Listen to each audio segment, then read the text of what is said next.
Na wenyeji kutoka eneo la Sugur Mergar huko katika kaunti ya Bomet waliandamana kwa madai ya kutengwa na serikali ya kaunti ikiwemo hata serikali kuu. Wenyeji hao wanasema kwamba tangu uchaguzi mkuu uliopita hawajawahi kuona viongozi hao akiwemo mwakilishi wadi wao. Wamelalamikia ukosefu wa miundo misingi ambayo waliahidiwa wakati wa kampeni za mwaka 2013.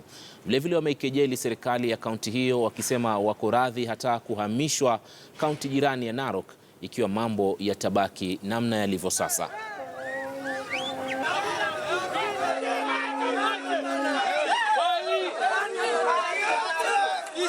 Isaac Ruth. We want to tell him that we need water, we need good roads, we need ECD centers in our location, and we are not going to give up. We have demonstrated today, and we want the whole of Kenya to hear us today. We are not going to give up.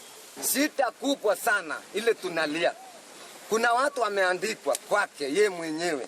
Hatukatai, wameandika hatukatai.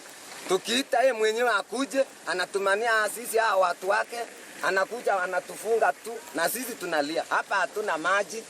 Vile unaona kiangazi iko hapa, miaka 5 imeisha, hatujaona yeye huku.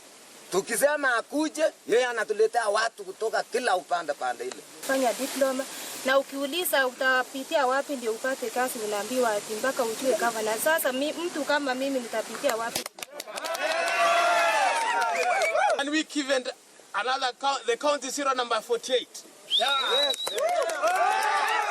Whereby we're going to elect our MP, we're going to elect our governor, we're going to elect our women rep, our MCA, and those other needed dignitaries. And that county zero number 48 will be funded fully.